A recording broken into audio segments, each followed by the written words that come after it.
Good morning, good evening, good afternoon, wherever you are in the world and what time you're watching this. Welcome to another episode of From the Demo Room from nxteditions HQ here in Malmo, Sweden. I'm here with my colleague, Mr. Roger Persson. Hello, Roger.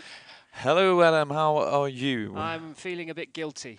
Yeah, me too, actually. Yeah, Me we too. haven't posted anything. We say we post every week, and we've been so Yeah. busy we haven't done Yeah, anything. we can. Yeah, we've been busy. That's it. Yes, so we're Yeah. paying our And- penance, so we're going to do two today, aren't we, Roger? Yeah, and today we have a very interesting topic. Yes. It's about subtitling and graphics. Yes. So normally a broadcaster, this is a bit of a headache because they have two independent systems, one to do the subtitles, one to do the graphics.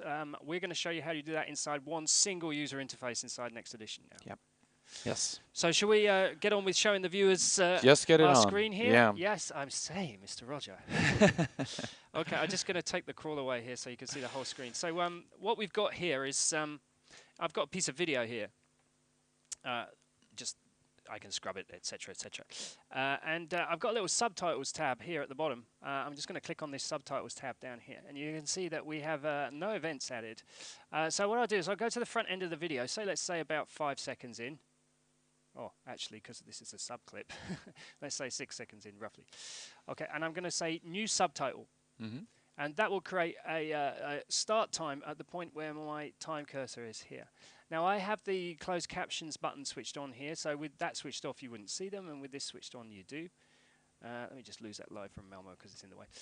And so we've now created an in point here and no out point at all, and then there's no content in here. So what I can do here is I can just type in, "Hi, I am a subtitle." And what you can see is that the subtitle starts to assemble itself directly over the top of the video. Okay. So now the next thing I can do here is just slide along here a little bit, and I can either enter a time here, or I can just hit the out point here, and that will now create the out point for the subtitle. So you can see that we have the subtitle comes off, the subtitle goes on. Okay. And then simply I add another subtitle. Now in this case I've made a bit of an error there because I've overlapped, but the system's warned me. So perhaps I would make another subtitle here, and I get the new in point where my time cursor is.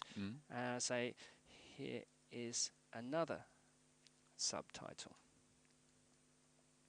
And again we can just push play, and then we go out there, and then that pushes the out point. Okay, so now we've got two subtitles in there. Now I could go on and do it this way. That's one way to do it, of course. I'm going to delete both of those and show you an alternative way. I add new subtitle. Now what I can do is I've actually, in a Word document over here, I just got carriage returns between each of these subtitles. So I've translated this all in a text editor, for instance. So I select all, copy, and I just come over here and I paste.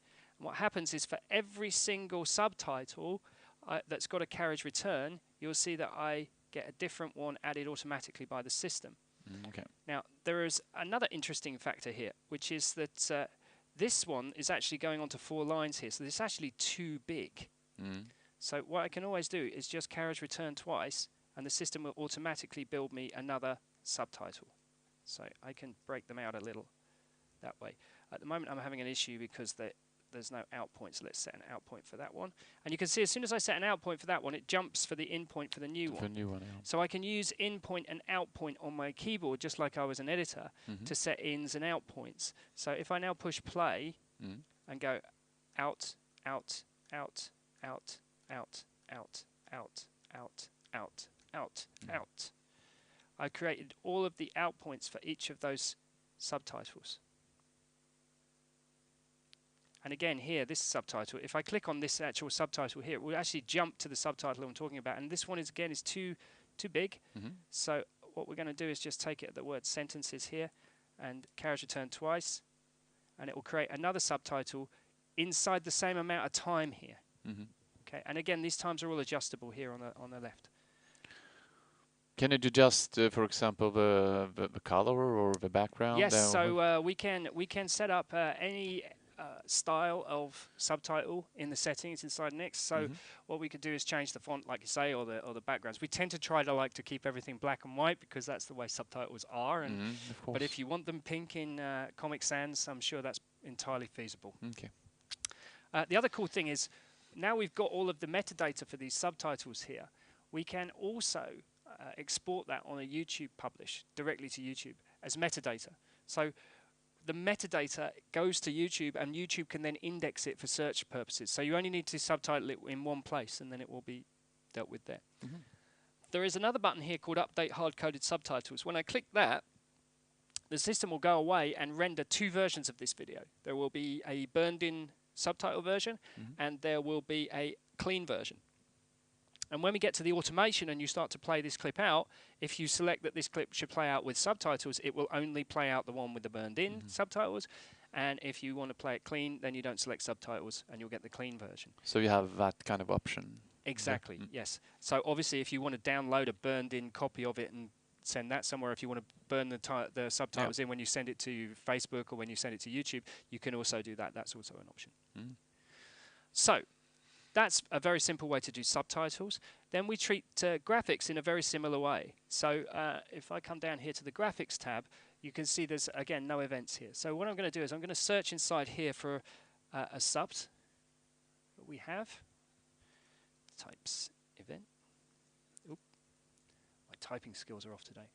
So I'm going to take this raised sub, because this raised sub takes into account subtitles. So it's slightly raised up in frame.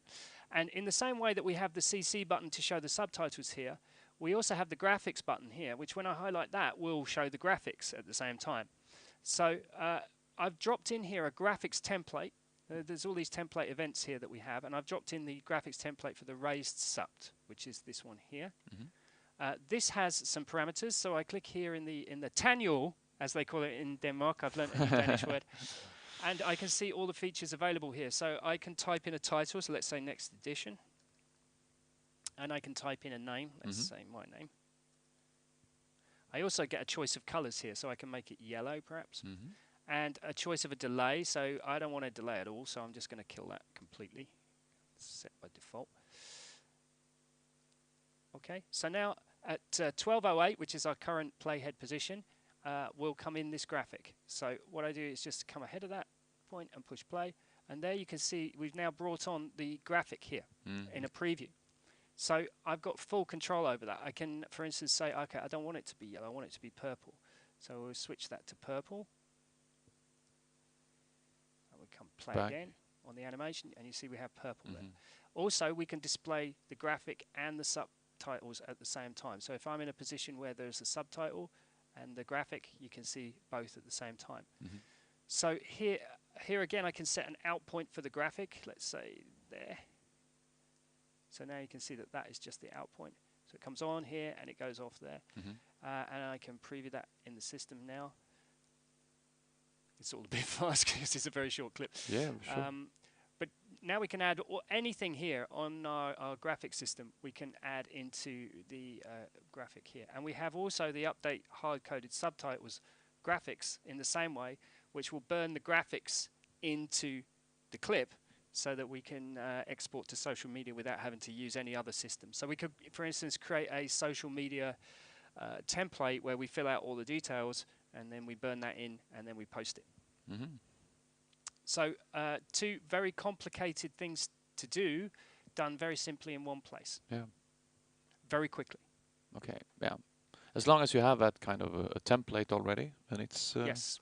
We use CSS, HTML5 graphic templates. So if you can make it for a website, you can make it for Inside Next. Cool. So there we have it. I hope you've enjoyed watching that feature in action. Just a quick reminder that we will be at IBC this year on stand C31 in Hall 3. Yeah, exactly. So please come join us in Amsterdam or have a look at our website, nxtedition.com, or follow us here on our YouTube channel for more from the demo rooms coming up over the coming weeks. Thanks for your time. Thank you. Bye-bye. Bye-bye.